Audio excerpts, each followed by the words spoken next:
सपा के प्रदेश महासचिव अब्दुल रहमान शाहजहांपुर पहुंचे, जहां पार्टी की समीक्षा बैठक में हुए शामिल, जिनका सपा कार्यालय पर सपा के जिला अध्यक्ष तनवीर खान सहित तमाम कार्यकर्ताओं ने फूल मालाओं से भव्य स्वागत किया। इसके बाद उन्होंने मीडिया से प्रेस वार्ता कर बीजेपी सरकार पर जमकर निशाना साधा।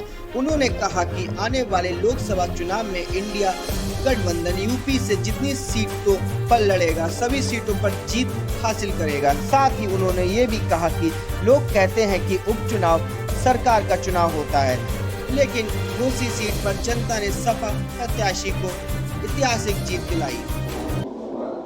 बहुत से इनकाउंटर बिल्कुल फर्जी हुए और जिस तरह का रवैया है, एक समुदाय विशेष के खिलाफ जिस तरह की साजिशें चल रही हैं, लगातार आदरणीय राष्ट्रीय अध्यक्ष जी भी उस पर बोलते हैं। हम लोग जितना भी होता है उतनी हम लोग भी अपने हिसाब से कर रहे हैं, लेकिन जिस तरह का माहौल बनाया, आप बताओ, वोट डालने का अधिकार सबको है जो बाबा साहब डॉक्टर भीमराव अम्बेडकर जी ने दिया है। ओसी के उपचुनाव में हमने देखा, हम तो हर चुनाव में जाते हैं, ओसी के चुनाव में देखा मदरसे खाली करा दिए गए, मस्जिद के इमामों को बुलाकर धमकाया गया, समाजवादी पार्टी के जो भी वोटर कहलाए जाते हैं, मूल वोटर, उन सबको डराया धमकाया गया। लेकिन वहाँ पर हर जाति हर धर्म के लोगों ने समाजवादी पार्टी को वोट दिया, भारतीय जनता पार्टी को नकारा। इसीलिए वहाँ 42,000 वोटों से समाजवादी पार्टी जीती। और ये जो भारतीय जनता पार्टी की सरकार कर रही है, एक तरफ तो कहती है मुसलमानों को जोड़ने की बात करती है, पसमानदा तबके की बात करती है, और दूसरी तरफ मुसलमानों पे जुल्म ज्यादती इतनी ज़्यादा हो रही है कि मुसलमान सब्र किए हुए हैं और सब्र का फल मीठा होता है, सब्र का फल बहुत अच्छा होता है और अच्छा ही आने वाले दिनों में होगा। ये उपचुनाव हुआ, 4 जिला पंचायत के चुनाव हुए उपचुनाव उत्तर प्रदेश में, और एक उसी विधानसभा का उपचुनाव हुआ। उसी विधानसभा में मैं वहाँ रहा था। जिस तरह से पुलिस ने बर्बरता की थी, जिस तरह से मदरसों को खाली करा दिया गया था, जिस तरह से लोगों पे समाजवादी पार्टी के कार्यकर्ताओं पर पुलिस दबिशें दे रही थी, उन्हें घर पर नहीं रुकने दे रही थी, बिजली के कनेक्शन बिजली के कर्मचारी जाकर काट रहे थे। इतना सब कुछ होने के बाद भी समाजवादी पार्टी के प्रत्याशी सुधाकर सिंह वहाँ पर 42,000 कुछ वोटों से जीते हैं।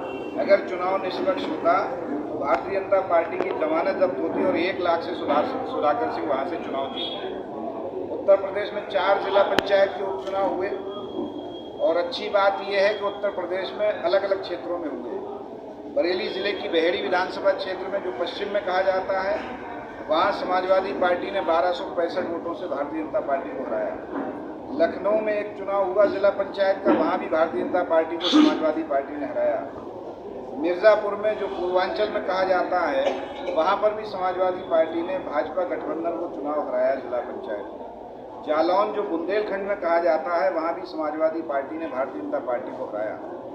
इसका मतलब ये है कि उत्तर प्रदेश और देश की जनता ने मूड बना लिया है कि जो जालिम भारतीय जनता पार्टी की सरकार चल रही है, जिससे कर्मचारी खुश नहीं है, जिससे किसान खुश नहीं है, जिससे नौजवान खुश नहीं है, बेरोजगारी चरम सीमा पे है, महंगाई बढ़ गई है और भ्रष्टाचार जिस तरह का बढ़ा है, क्राइम बढ़ा है, इन सब से परेशान होकर ऊब कर सब लोग इंडिया गठबंधन को जिताना चाहते हैं। उत्तर प्रदेश में और देश में जो गठबंधन बना है, आदरणीय अखिलेश यादव जी के नेतृत्व में हम लोग यहाँ चुनाव लड़ेंगे, और जितनी सीटें लड़ेंगे, जो जनता का माहौल है, जिस तरह से उपचुनाव में 4 जिला पंचायत की सीटें हमें जिताई समाजवादी पार्टी को, उपचुनाव उसी का जिताया, जबकि लोग कहते हैं सरकार का चुनाव होता है उपचुनाव, तो सब चुनाव समाजवादी पार्टी यहाँ जीती है। उत्तर प्रदेश में भी जितनी सीटें समाजवादी पार्टी लड़ेगी, सब सीटें जीतेगी। कानून व्यवस्था बिल्कुल ध्वस्त है। कानून व्यवस्था नाम की कोई चीज़ उत्तर प्रदेश में नहीं है। कोई बच्चा अगर स्कूल को जाता है तो उसकी माँ दुआएं करती रहती है कि सही सलामत हमारा बच्चा हमारे घर आ जाए, और जब वो आ जाता है तो वो ईश्वर का, अल्लाह का शुक्र अदा करती है कि हमारा बच्चा ठीक ठाक आ गया। महिलाओं का उत्पीड़न बहुत बढ़ा है उत्तर प्रदेश में।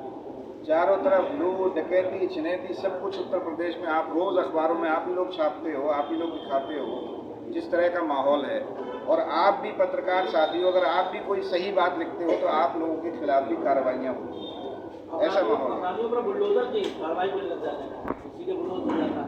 भाई अब वो तो कह रहे हैं कि अपराधी उत्तर प्रदेश के बाहर चले गए या जेलों में चले गए या इस दुनिया में नहीं है, तो फिर अपराध क्यों इतना बढ़ गया है?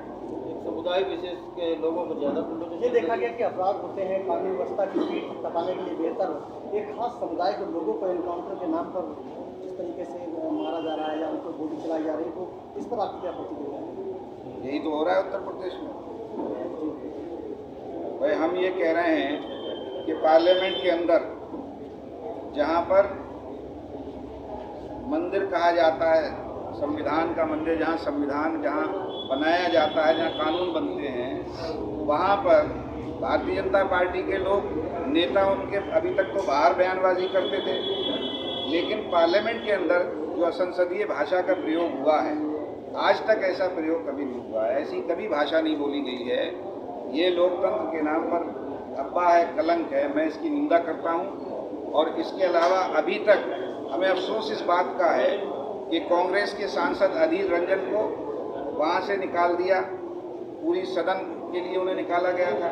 इसी तरह से आम आदमी पार्टी के संजय सिंह को